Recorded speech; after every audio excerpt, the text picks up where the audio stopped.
भारत छोड़ो न्याय यात्रा में मणिपुर से हम महाराष्ट्र गए और रास्ते में हज़ारों युवाओं ने कंप्लेन की थी कि हिंदुस्तान में नॉन स्टॉप पेपर लीक होते हैं। और आज आप सबको मालूम है कि NEET paper and UGC NET के जो पेपर्स हैं वो लीक हुए हैं और एक कैंसिल भी हुआ है। कहा जा रहा था कि नरेंद्र मोदी जी ने एक ऑर्डर देके जो रूस और यूक्रेन के बीच में लड़ाई चल रही थी उसको रोक दिया था, ब्रेक लगा दी थी। इजराइल और गाजा के बीच में जो लड़ाई चल रही थी उसको भी नरेंद्र मोदी जी ने रोक दिया था। मगर किसी ना किसी कारण जो हिंदुस्तान में पेपर लीक हो रहे हैं उसको नरेंद्र मोदी रोक नहीं पा रहे हैं या रोकना नहीं चाहते हैं। नुकसान स्टूडेंट्स का होता है। जो हिंदुस्तान के स्टूडेंट्स हैं, मैं जानता हूं कि आप इन एग्जाम्स के लिए महीनों सालों काम करते हो। ये आपका फ्यूचर है और आपके फ्यूचर से खिलवाड़ किया जा रहा है। मध्य प्रदेश में व्यापम हुआ और अब उस व्यापम को नरेंद्र मोदी जी और उनकी सरकार पूरे देश में फैलाने का काम कर रही है। मैं इंस्टीट्यूशनल कैप्चर की बात करता हूं, मीडिया की बात करी, अलग अलग हिंदुस्तान के जो संस्थाएं हैं उनकी बात की। यही एजुकेशन इंस्टीट्यूशंस में हो रहा है। पेपर लीक का कारण है कि सारे के सारे वाइस चांसलर्स, एजुकेशन सिस्टम को बीजेपी के लोगों ने, उनके पेरेंट ऑर्गेनाइजेशन ने कैप्चर कर रखा है। जब तक ये कैप्चर रिवर्स नहीं किया जाएगा तब तक पेपर लीक चलता जाएगा। इस कैप्चर को फैसिलिटेट नरेंद्र मोदी जी ने किया है और ये एक एंटी नेशनल एक्टिविटी है क्योंकि ये देश का भविष्य है और इससे हिंदुस्तान के युवाओं को, स्टूडेंट्स को जबरदस्त चोट पड़ती है। इंक्वायरी चल रही है, एक को आपने कैंसिल कर दिया है, अब पता नहीं दूसरे को कैंसिल किया जाएगा या नहीं किया जाएगा, बट कोई ना कोई तो इसके लिए जिम्मेदार है और उनको एकदम पकड़ा जाना चाहिए और उन पे एक्शन लिया जाना चाहिए। आप देख रहे हैं देश लाइव, देश की आवाज। नमस्कार, कैसे हैं आप लोग? ठीक है? गर्मी काफी है। हाँ,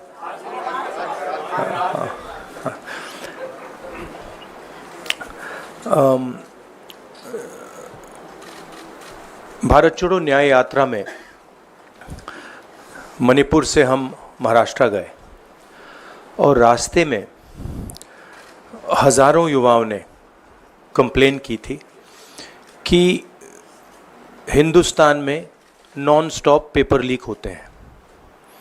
और आज आप सबको मालूम है कि NEET paper and UGC NET के जो पेपर्स हैं वो लीक हुए हैं और एक कैंसिल भी हुआ है। कहा जा रहा था कि नरेंद्र मोदी जी ने यूक्रेन की लड़ाई रोक दी थी। मतलब एक ऑर्डर देके जो रूस और यूक्रेन के बीच में लड़ाई चल रही थी उसको रोक दिया था, ब्रेक लगा दी थी। इजराइल और गाजा के बीच में जो लड़ाई चल रही थी उसको भी नरेंद्र मोदी जी ने रोक दिया था। मगर किसी ना किसी कारण जो हिंदुस्तान में पेपर लीक हो रहे हैं उसको नरेंद्र मोदी रोक नहीं पा रहे हैं या रोकना नहीं चाहते हैं। नुकसान स्टूडेंट्स का होता है। जो हिंदुस्तान के स्टूडेंट्स हैं, मैं जानता हूं कि आप इन एग्जाम्स के लिए महीनों सालों काम करते हो। ये आपका फ्यूचर है और आपके फ्यूचर से खिलवाड़ किया जा रहा है। मध्य प्रदेश में व्यापम हुआ और अब उस व्यापम को नरेंद्र मोदी जी और उनकी सरकार पूरे देश में फैलाने का काम कर रही है। मैं इंस्टीट्यूशनल कैप्चर की बात करता हूं, मीडिया की बात करी, अलग अलग हिंदुस्तान के जो संस्थाएं हैं उनकी बात की। यही एजुकेशन इंस्टीट्यूशंस में हो रहा है। पेपर लीक का कारण है कि सारे के सारे वाइस चांसलर्स, एजुकेशन सिस्टम को बीजेपी के लोगों ने, उनके पेरेंट ऑर्गेनाइजेशन ने कैप्चर कर रखा है। जब तक ये कैप्चर रिवर्स नहीं किया जाएगा तब तक पेपर लीक चलता जाएगा। इस कैप्चर को फैसिलिटेट नरेंद्र मोदी जी ने किया है और ये एक एंटी नेशनल एक्टिविटी है, क्योंकि ये देश का भविष्य है और इससे हिंदुस्तान के युवाओं को, स्टूडेंट्स को जबरदस्त चोट पड़ती है। इंक्वायरी चल रही है, एक को आपने कैंसिल कर दिया है, अब पता नहीं दूसरे को कैंसिल किया जाएगा या नहीं किया जाएगा, बट कोई ना कोई तो इसके लिए जिम्मेदार है और उनको एकदम पकड़ा जाना चाहिए और उन पे एक्शन लिया जाना चाहिए। सर, सोमवार से संसद का सत्र शुरू हो रहा है, तो क्या आप निजी तौर पर लोकसभा में इस विषय को उठाएंगे और आप यह मांग करेंगे कि प्रधानमंत्री मोदी खुद सदन में आकर जवाब दें इस विषय पर, क्योंकि ये छात्रों के भविष्य से जुड़ा विषय है? हाँ, बिल्कुल सिंपल क्वेश्चन। हाँ, उठाएंगे, पार्लियामेंट हाउस में उठाएंगे।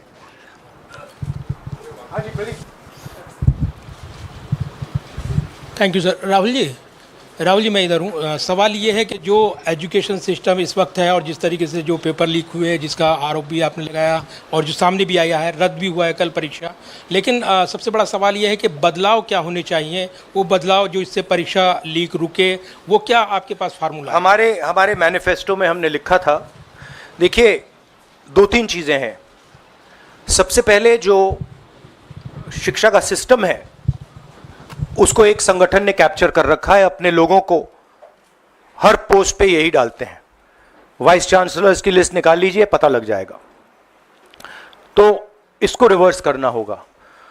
दूसरी बात, मैनिफेस्टो में हमने साफ कहा कि पेपर लीक होने के बाद कार्रवाई करना एक बात है, बहुत जरूरी है और स्ट्रिक्ट से स्ट्रिक्ट कार्रवाई होनी चाहिए, मगर हमने ये भी कहा था कि पेपर लीक होने से पहले जो सिस्टम्स हैं, जो यूनिवर्सिटी के एग्जाम्स के रूल्स हैं, सिस्टम्स हैं, इनको फिर से असेस करना पड़ेगा, इनको स्टडी कर कर रीडिजाइन करना पड़ेगा।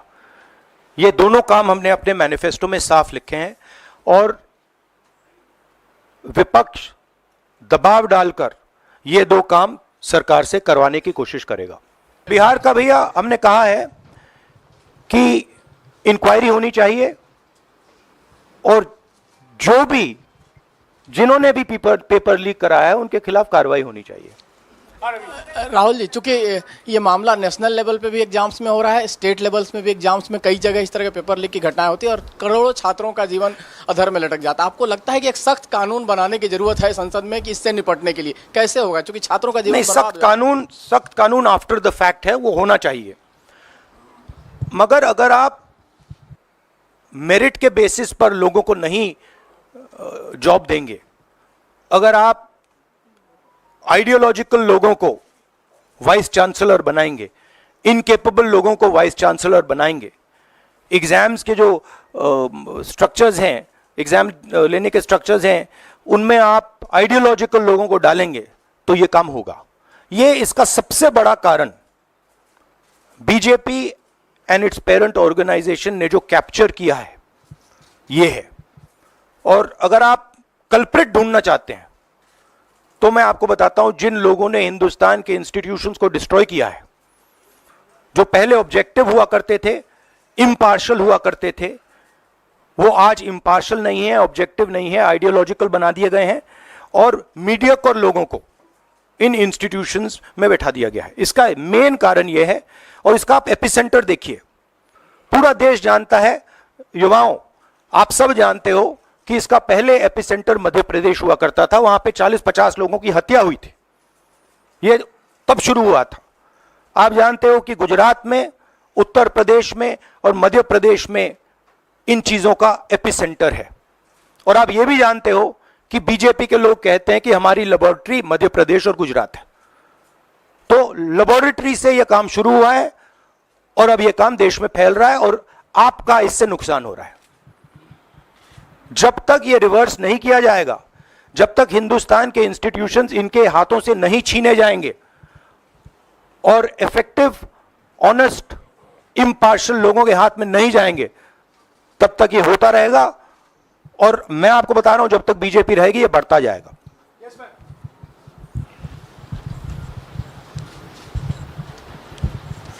सर एनटीए के अंदर सारे एग्ज़ाम्स आने लग गए हैं, नीट भी, नेट भी, और इवन कॉलेज एडमिशन्स भी उसी पे हो रहे हैं। तो आपको लग रहा है ट्रांसपेरेंसी कहीं ना कहीं वहीं ख़त्म हो जा रही है, क्योंकि वो एक एजेंसी जो है वही सारा कंडक्ट करा रही है। तो आपने पार्लियामेंट में इस मुद्दे को उठाने को सोचा है कि एनटीए को कहीं ख़त्म करने की ज़रूरत है या बदलाव करने की ज़रूरत है? नहीं, देखिए, अगर हिंदुस्तान में बहुत सारे ऑनेस्ट लोग हैं, बहुत सारे ऑब्जेक्टिव लोग हैं, अगर ऑब्जेक्टिव लोगों को, ऑनेस्ट लोगों को आप ये काम दोगे, पेपर लीक नहीं होगा। अगर आप मीडियोकर लोगों को राजनीतिक बेसिस पे, आइडियोलॉजिकल बेसिस पे चुन के करोगे तो ये काम होगा। और ये मैं कह रहा हूं, दोहराता जा रहा हूं कि हर हिंदुस्तान की हर संस्था को कैप्चर कर रखा है, लीगल सिस्टम को, ब्यूरोक्रेसी को, इंटेलिजेंस एजेंसीज को, इन्वेस्टिगेटिव एजेंसीज को, एजुकेशन सिस्टम को। आपने मांग रखी सरकार से, आपने अपनी मांगे रखी हैं सरकार से, लेकिन सरकार के पक्ष पहले ही सामने आ गया। एनटीए को जो एनटीए है एजेंसी, उसको क्लीन चिट एक तरीके से एचआरडी मिनिस्टर ने पहले ही दे दी है। तो सरकार का तो कहीं ना कहीं पक्ष साफ दिखाई देता है। उनका आगे आप लोग कैसे जाएंगे? उनकी क्रेडिबिलिटी इन बातों में है ही नहीं। वो क्लीन चिट दें उसका कोई मतलब ही नहीं है, उनकी जीरो क्रेडिबिलिटी है। सब लोग जानते हैं कि एपिसेंटर मध्य प्रदेश, गुजरात एंड उत्तर प्रदेश। सबसे ज्यादा मेरी यात्राओं में सबसे ज्यादा पेपर लीक की बात यहीं आई थी, उत्तर प्रदेश में आई थी, मध्य प्रदेश में आई थी। तो इसी विषय पर इस मामले में एक अजीब स्थिति है कि जो आरोपी हैं पटना में, वो स्वीकार कर रहे हैं कि उनको पेपर पहले मिल गया था, यानी सीधे सीधे पेपर लीक का केस है। और सरकार की तरफ से पहले तो क्लीन चिट दे दी गई, पेपर लीक से इनकार कर दिया गया और अब बिल्कुल रेडियो साइलेंस है। नेट कैंसिल हो गया, नीट पर अभी भी स्थिति साफ नहीं है। तो ये जो स्थिति है, आरोपी कह रहे हैं पेपर लीक हुआ, मंत्री कह रहे हैं नहीं हुआ, इस पर आप क्या सोचते हैं? और नो कॉन्फिडेंस मोशन पार्लियामेंट में आप लोग लाने की कोशिश करेंगे? Silence is because Prime Minister is crippled. Right now, Prime Minister's main agenda is the Speaker. So he is not bothered about NEET. He is not bothered about all these things. He is bothered about कि भैया मेरी सरकार निकल जाए यहाँ से और मेरा स्पीकर बन जाए।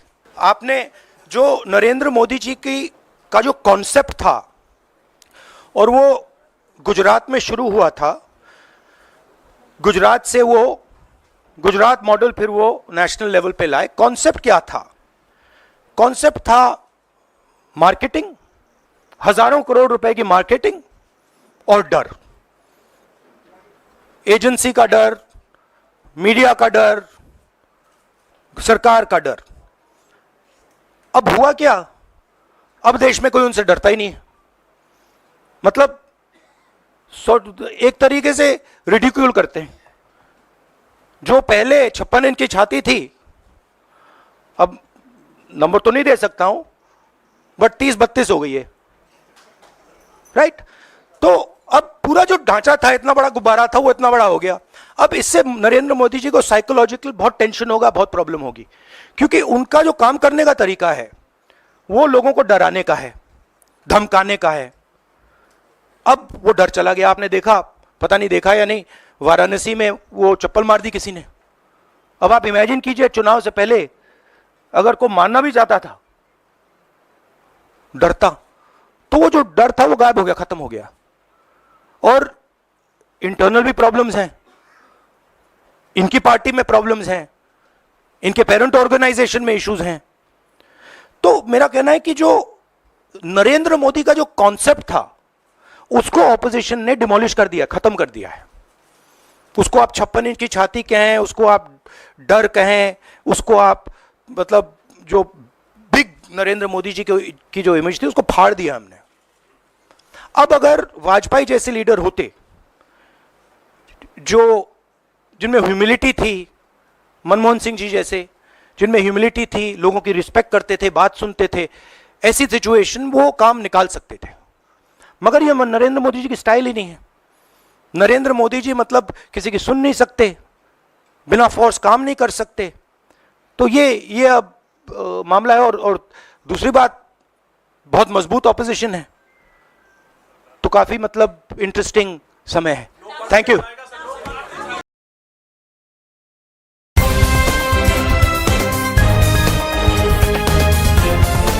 देश और दुनिया की तमाम छोटी और बड़ी खबरों के लिए हमारे चैनल को सब्सक्राइब करना न भूलें और बेल का बटन जरूर दबाएं।